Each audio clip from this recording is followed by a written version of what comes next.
అందరికీ నమస్తే అండి. నేను మీ ఈశ్వరరావు. ఫ్రెండ్స్, సిఆర్పిఎఫ్ ట్రేడ్స్మెన్ సంబంధించి అందులో ఒక పోస్ట్ అయిన వాటర్ క్యారియర్ గురించి ఈ వీడియో అయితే చేయడం జరిగిందండి. మన సబ్స్క్రైబర్స్ వచ్చి సార్ ట్రేడ్ టెస్ట్ ఏ విధంగా జరుగుతుంది అని ఎక్స్ప్లెయిన్ చేయమన్నారు. సో అందుకోసం నేను డేటా సేకరించి ఈ వీడియో అయితే నేను చేయడం జరిగిందండి. మనకి మొదటగా ఫిజికల్ టెస్ట్ అయితే కండక్ట్ చేయడం జరుగుతుంది. హైటు, వెయిట్, చెస్ట్, అలాగే 1.6 రన్నింగ్ అనేది ఇవ్వడం జరుగుతుంది. మనకి 1.6 రన్నింగ్ వచ్చేసరికి చంద్రాయణ గుట్టలో అలాగే హక్కింపేటలో ఈ యొక్క 2 సెంటర్లో కూడా మనకి రోడ్ అనేది ఇవ్వడం జరుగుతుందండి. సో ఫిజికల్ టెస్ట్ మనం క్వాలిఫై అయిపోయిన తర్వాత నెక్స్ట్ వచ్చేసరికి డాక్యుమెంట్ వెరిఫికేషన్ అండి. డాక్యుమెంట్ వెరిఫికేషన్లో వచ్చి 10th క్లాసు, మనకి ఆధార్ కార్డు అనేది స్టార్టింగ్లో చూస్తారు కాబట్టి, అడ్మిట్ కార్డు, ఆధార్ కార్డు మనకి స్టార్టింగ్లో చూస్తారు కాబట్టి అది మినహాయించండి. 10th క్లాస్ సర్టిఫికేట్, 2 ఫొటోస్, అలాగే డొమిసియల్ ఆర్ రెసిడెన్స్ సర్టిఫికేట్, నెక్స్ట్ వచ్చేసరికి ఓబీసీ సర్టిఫికేట్, క్యాస్ట్ సర్టిఫికేట్. మీకు ఎక్స్పీరియన్స్ సర్టిఫికేట్ ఉంటే చూపించవచ్చు, అది నో ప్రాబ్లం. మ్యాండేటరీ అయితే కాదండి, అడగడం అయితే లేదండి. ఇంకో డౌట్ ఏంటంటే స్టేట్ ఫార్మేట్లో అలౌ చేస్తున్నారండి. మన తెలంగాణలో ఇస్తున్న మీ సేవా సర్టిఫికేట్స్, అలాగే మన ఆంధ్రప్రదేశ్లో గ్రామ వార్డు సచివాలయంలో ఇస్తున్న సర్టిఫికేట్స్ అలౌ చేస్తున్నారు. కాకపోతే ఎవరికైతే ఉద్యోగం వస్తుందో తర్వాత, ఈ మెడికల్ అయిపోయిన తర్వాత వారు ప్రొవైడ్ చేసిన సెంటర్ ఫార్మేట్లో సర్టిఫికేట్ అనేది సబ్మిట్ చేయాల్సి ఉంటుందని అక్కడ చెప్పడం జరిగిందని ఇదైతే గుర్తుపెట్టుకోండి. ప్రస్తుతానికైతే మీకు ఎటువంటి ఇబ్బంది అయితే పెట్టడం లేదు.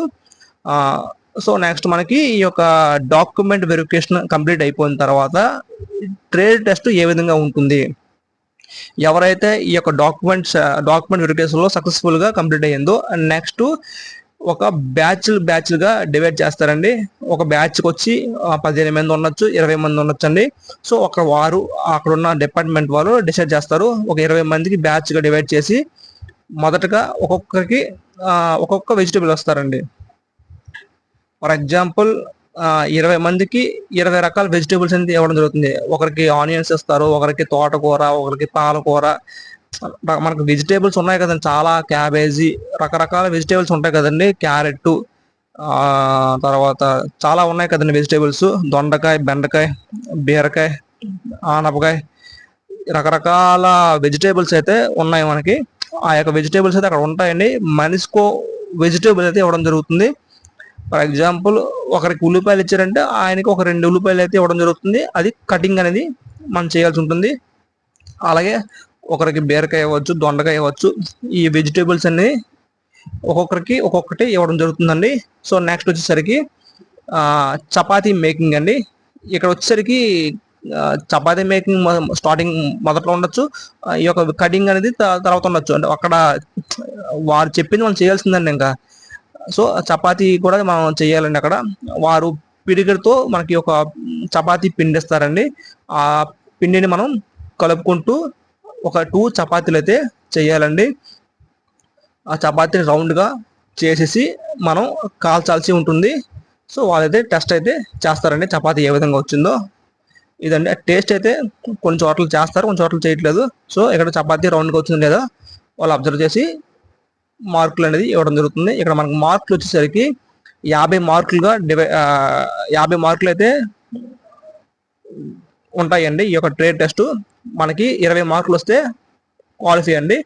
అక్కడ వచ్చేసరికి 26 మార్కులు దాటడం లేదండి. అందరికీ 20, 22, 23 ఇలా వేస్తున్నారండి. ఎవరైతే పెర్ఫార్మెన్స్ బాగుందో వాళ్ళకండి నేను చెప్పేది. సో నెక్స్ట్ వచ్చేసరికి చిన్న వైవాలా ఉంటుందండి. అక్కడ డిఎస్పి అధికారి, అంటే డిఎస్పి ర్యాంక్లో ఉన్న ఒక అధికారి వస్తారండి. ఆ ర్యాంక్లో ఉన్న అధికారి వచ్చి మీ యొక్క సెల్ఫ్ డీటెయిల్స్ అడగడం జరుగుతుందండి. అంటే మీ యొక్క 10th క్లాస్ ఎక్కడ చదివారు, అంటే మీ యొక్క మొత్తం ఎడ్యుకేషన్ బయోడేటా మొత్తం అడగడం జరుగుతుంది. నెక్స్ట్ ఎక్స్పీరియన్స్ సర్టిఫికేట్ ఉందా అని అడుగుతారు. ఉందా అంటే సో ఎక్కడ మీరు పనిచేశారు, సో దానికి ఇక్కడ ఏం వర్క్ చేశారు, మీరు ఎటువంటి రకాల వంట వండారు, ఫుడ్కి సంబంధించిన అన్ని క్వశ్చన్స్ అన్ని ఆ అధికారి అడగడం జరుగుతుంది. జస్ట్ ఒక 2 నిమిషాలు అడుగుతారండి. అందరికీ పెద్ద పెద్ద క్వశ్చన్స్ అయితే తెలియదండి, చిన్న చిన్న క్వశ్చన్సే అడుగుతారు, అది మన ఇంగ్లీష్లో సమాధానం చెప్పాల్సి ఉంటుంది. ఇక్కడ గుడ్ స్కిల్ అంటే మన స్పీకింగ్ అనేది కొంచెం మంచిగా ఉంటే క్వాలిఫై అయ్యే అవకాశం అయితే ఉందండి. మన మాటలు అనేది చాలా స్పష్టంగా ఇంగ్లీష్లో మాట్లాడితే మాత్రం అందరూ కూడా క్వాలిఫై అవుతారు.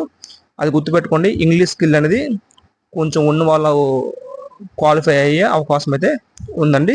అండ్ నెక్స్ట్ వచ్చేసరికి మనకి ఎగ్జామ్ అనేది కండక్ట్ చేస్తారండి.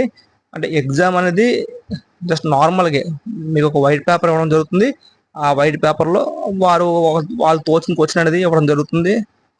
ఆ క్వశ్చన్కి మనం ఆన్సర్ చేయాల్సి ఉంటుంది. క్వశ్చన్ అంటే జనరల్ క్వశ్చన్స్ అండి, ఫుడ్ సంబంధించిన క్వశ్చన్స్ మనకి ఇవ్వడం జరుగుతుంది. దానికి నార్మల్గా ఆన్సర్ అనేది చేయాల్సి ఉంటుంది, మన ఇంగ్లీష్లోనే చేయాల్సి ఉంటుందండి. అండ్ నెక్స్ట్ వచ్చేసరికి కొన్ని ఐటమ్స్ని చూపించడం జరుగుతుందండి. ఫర్ ఎగ్జాంపుల్ పల్సెస్ అండి. మనం పల్సెస్ అంటే తెలుగులో పప్పు ధాన్యాలు కదండి. మన పప్పు ధాన్యాలు అంటారు. పప్పులు రకరకాలు ఉంటాయి కదండి, ఒక 10 రకాలు ఉంటాయండి, red gram, green gram. So ఈ యొక్క పప్పుల గురించి మనం అక్కడ చెప్పాల్సి ఉంటుంది. ఇది మీరు గూగుల్లో సెర్చ్ చేసి కొంచెం బట్టి పట్టండి. ఇంగ్లీష్లో వాళ్ళు చూపిస్తారు, బౌల్లో ఉంటాయి, ఒక్కొక్క బౌల్లో ఉంటాయి. దీన్ని ఏమంటారు అడుగుతారండి, చేయి పెట్టి చూపిస్తారు. ఇంగ్లీష్లో స్పష్టంగా చెప్పాల్సి ఉంటుంది. అక్కడ 10 రకాల పప్పులు అయితే ఉంటాయి, వాళ్ళు దేని పెట్టి చూపిస్తారు, దీన్ని ఏమంటారు అడుగుతారు, మనం అక్కడ చెప్పాలి. అదే సందర్భంలో దీనికి యూజ్ అంటే దీనివల్ల యూజ్ ఏంటి అడుగుతారు, అంటే దీనికి వాడుతారు. అంటే ఫర్ ఎగ్జాంపుల్ శనగపిండి ఉంది, శనగపప్పు ఉంది, దాన్ని దేనికి వాడుతాం, రెడ్ గ్రామ్ ఉంది, దేనికి వాడతాం అంటే ఇవన్నీ కూడా అడుగుతారండి. సో అంటే వాడడం అంటే దానితో ఏ ఐటెం చేస్తారు, దాని మీనింగ్ ఇదండి. సో ఆ విధంగా ఇది ఉంటుందండి. నెక్స్ట్ వచ్చేసరికి బిర్యానీ ఎలా చేస్తారు అడుగుతారండి. అందులో మనం బిర్యానీలో వేస్తాం కదండి, జీలకర్ర, దాల్చిన చెక్క, లవంగాలు, యాలకులు, బిర్యానీ ఆకు, కుంకుమ పువ్వు, దీనికి సంబంధించి అక్కడ చూపిస్తారండి. దీన్ని ఏమంటారు, బిర్యానీ ఆకుని చూపిస్తారు, దీన్ని ఏమంటారు అని ఇంగ్లీష్లో మనకి అక్కడ చెప్పాల్సి ఉంటుంది. అలాగే దాల్చిన చెక్క కానీ మనకి స్టార్లా ఉంటుంది కదండి, చూడండి, దాన్ని ఏమంటారు నాకు తెలియదు, దాన్ని చూపిస్తారు, దాన్ని ఇంగ్లీష్లో చెప్పాల్సి ఉంటుంది. వాళ్ళ ఫుడ్కి సంబంధించిన అడుగుతారండి. పాలకూర పప్పు ఎలా చేస్తారు, తర్వాత ఈ ఆకుకూరలు ఉన్నాయి కదా, ఆకుకూరల గురించి అడుగుతారండి. ఏ ఆకుకూర తింటే హెల్త్కి మంచిది అంటే జనరల్గా అక్కడ వాళ్ళు తోచింది అడుగుతారండి, అది చెప్పాల్సి ఉంటుంది. దానికి సంబంధించిన బెనిఫిట్ కూడా మనం తెలుసుకోవాల్సి ఉంటుంది. క్యారెట్, వెజిటబుల్ గురించి మొత్తం మనకి అవగాహన అనేది వచ్చి ఉండాలి. సో ఈ విధంగా ఉంటుంది. నెక్స్ట్ మనకు వచ్చేసరికి దీన్ని ఏమంటారండి, పాలతో తయారు చేస్తారు కదా,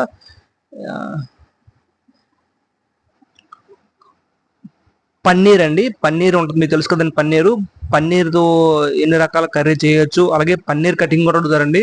సో ఎనీవే ఏదైనా లాస్ట్కి మనకి ఈ ఫుడ్కి సంబంధించిన ఈ వెజిటేబుల్స్, ఈ పన్నీర్ కర్రీ, ఈ పాలకూర, తోటకూర, వీటికి సంబంధించినవే కటింగ్ కానీ దానికి సంబంధించిన క్వశ్చన్స్ అయితే వేయడం జరుగుతుంది.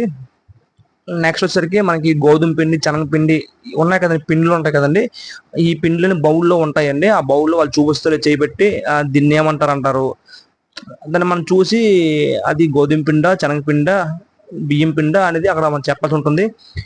ఏది ఏమైనా సరే మీకు ఇంగ్లీష్ స్కిల్ అనేది ఉంటే మాత్రం క్వాలిఫై అయిపోతారండి.